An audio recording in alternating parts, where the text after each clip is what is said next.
forgive whatever sins he committed through human weakness. Amen. Church wants you in your place. Kneel, stand, kneel, stand. You go for that sort of thing, I don't know what to do for you. A man makes his own way. No one gives it to you. You have to take it. Non serviam. James Joyce.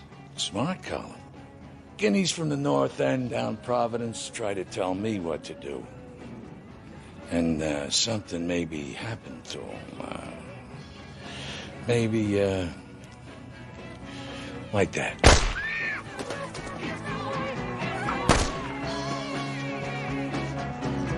Jeez. She fell funny. Francis, you really should see somebody. When you decide to be something, you can be it. That's what they don't tell you in the church. When I was your age, they would say we could become cops or criminals. Today, what I'm saying to you is this. When you're facing a loaded gun, what's the difference? Hmm?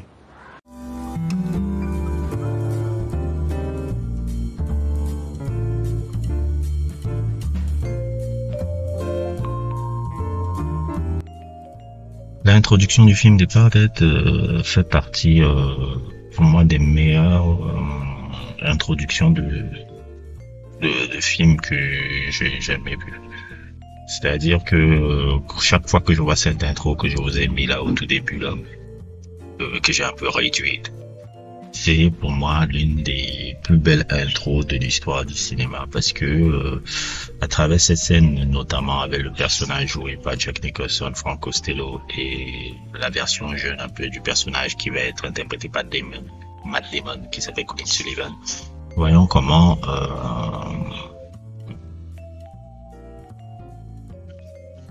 se fait corrompre un peu par comment on arrive à corrompre vraiment un esprit jeune par une démonstration de pouvoir, par une démonstration un peu de tout comment on manipule la vérité.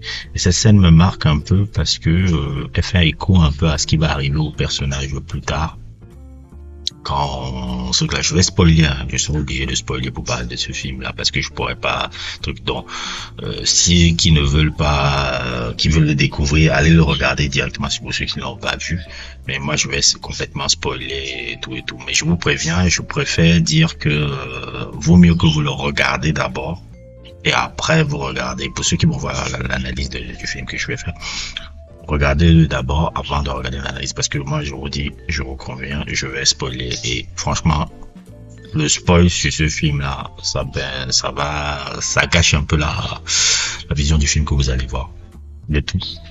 Donc de Departed un peu, je l'avais pas vu depuis, je crois que je l'avais pas vu depuis 8 ans. Je me rappelle la première fois que je l'ai vu, je crois que ça devait être en 2010. 4 ans après sa sortie, je l'avais vu et tout, et ça m'avait marqué et tout parce que je m'étais rendu compte aussi que c'était un remake d'un film chinois qui s'appelait Infernal Affair, qui était avec Andy Lau, que j'ai vu aussi, je me rappelle à l'époque je l'avais téléchargé aussi, ouais, je l'ai regardé dans des dans des conditions un peu pas légales, un peu, on va dire ça. Et je l'avais téléchargé à l'époque aussi pour voir un peu la différence entre les deux films et tout. Infernal Affair qui est un peu beaucoup plus subtil dans son approche, là où le remake de Martin Scorsese est beaucoup plus bruyant et tout. Mais de Departed, au-delà des films de gangsters, parle énormément de choses, Puis il y a le thème de la masculinité que je peux voir, Il y a le thème de la recherche du père qu'on peut voir aussi, de la recherche du père un peu à travers les 3 personnages principaux, puisque les 3 personnages principaux sont Colin Sullivan joué par Matt Damon, Frank Costello joué par Jack Nicholson, et le 3e, si je me rappelle, c'est Billy Costigan, William Costigan joué par Leonardo DiCaprio qui est le personnage principal. Ici, il y a en recherche aussi du père, d'une figure paternelle par rapport à ça, ça tourne aussi, et aussi dans une dualité un peu de qu'est-ce qui est la moralité et plein de choses comme ça. Mais déjà, de quoi parle le film de Departed? The Departed, c'est un film qui parle de l'histoire entre le personnage de Billy Costigan, qui est un jeune apprenti policier. Non pas un jeune apprenti policier, un jeune gars qui veut devenir apprenti policier et tout. Et à un moment donné, on se rend compte aussi que la plupart des gens de sa famille font partie du monde du crime, quand ils veulent commencer à postuler et tout pour devenir policier. Et le personnage Dunham, joué par Mark Wahlberg, qui est aussi incroyable dans ce rôle-là, et c'est un peu amusant de se dire que le gars ne voulait même pas jouer ce film et qu'il était un peu assez détestable parce qu'il brillait énormément dans le film aussi, lui. Et je pense que c'est normal un peu qu'il brille, faire un peu cette parenthèse-là, il brille parce que quand on voit le film, et quand on connaît son histoire, c'est un gars qui a été natif de Boston, c'est quelqu'un qui a été un peu aussi un loupard de Boston, donc plus ou moins un peu il a apporté beaucoup d'éléments de sa personnalité un peu là-dedans. Voilà le fait. De sa personnalité, de sa vie, un peu pourquoi le fait. C'est pour ça que de tous les acteurs parmi le film, qui sont tous bons, ils sont tous bons dans le film, ils sonnent encore le plus réel un peu, parce que quand tu connais son passé, pas forcément glorieux pour certaines choses, tu te rends compte que ça colle vraiment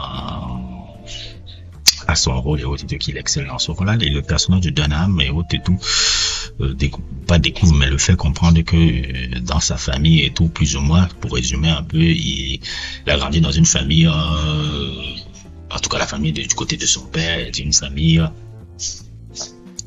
qui a été beaucoup plongée dans la mafia de Boston, notamment par son oncle et par certains membres de sa famille, là où sa mère, elle était un peu beaucoup plus bourgeoise, beaucoup plus truc quand ils étaient divorcés. Donc c'est quelqu'un qui vit un peu dans ces dichotomies, dans cette dualité, là je parle du personnage de Billy Costigan, et qui veut chercher à apprendre un peu le linéage un peu beaucoup plus de son père en entrant un peu dans la police de Boston, où il a, comment on appelle un peu, il incarne un peu un personnage un peu christique, comme tous les personnages de Scorsese. Il y a toujours le thème du catholicisme autour du film. Dans tous les films de Scorsese, ça revient tout le temps.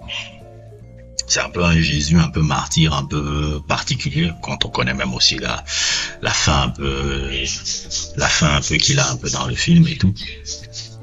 Et c'est pour ça qu'il il veut entrer et devenir policier et tout, mais il y est refusé à l'académie. Par contre, le parallèle est fait un peu avec justement le personnage de Colin Sullivan. Colin Sullivan,